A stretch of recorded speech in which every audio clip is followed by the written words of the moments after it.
Hey y'all, so basically this is me doing soap brow, and I kind of started doing this week. You can go with a more guyish look, but I kind of went with the more like put together look.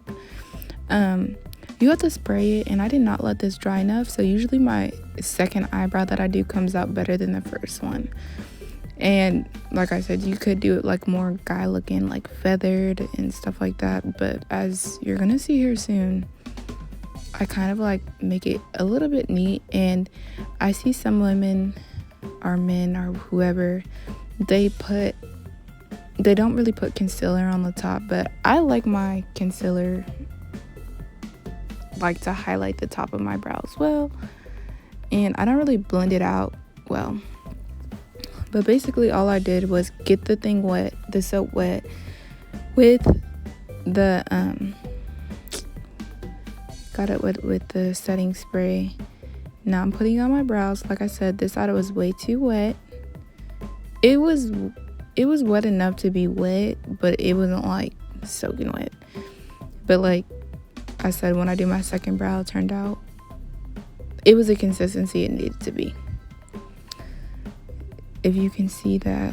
Now I think the only reason soap brows are a thing, I mean, I like how it turns out.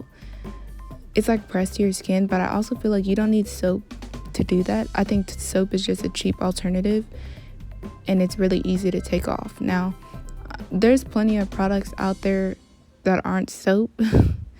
They may cost like $10 I think at minimum $10.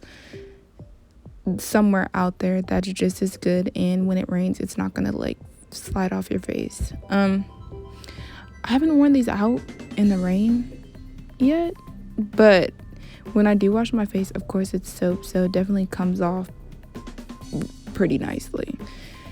Now I used brown to fill in my eyebrows, but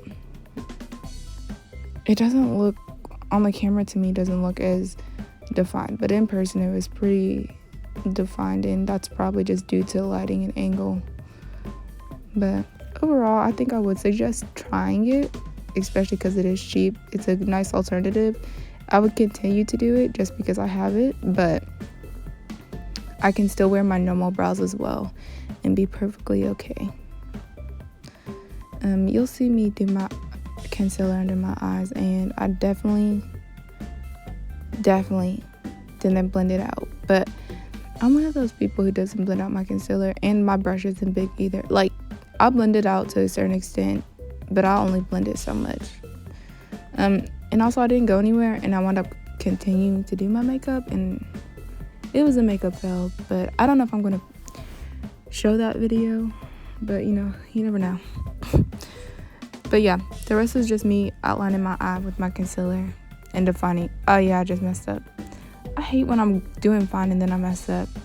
And the eyebrow that I'm doing now is it my good eyebrow? Yeah, that's my good eyebrow. The next eyebrow is just a rough one. But yeah, let me get off this voiceover. I just needed to say something about my eyebrow. Thanks for watching. Oh, I forgot to say this.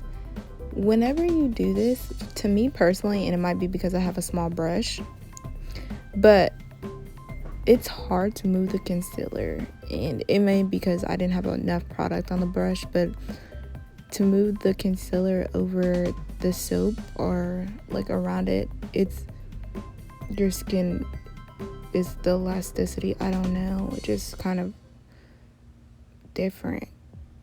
And like I said, that might be a fault of my own, which is perfectly fine, but that's something to note. Also, some seconds ago, I did push down my eyebrows into my skin. When you push it back down, it will stick, like your brow will stick to your face. Like, I guess how the soap brow is supposed to do it.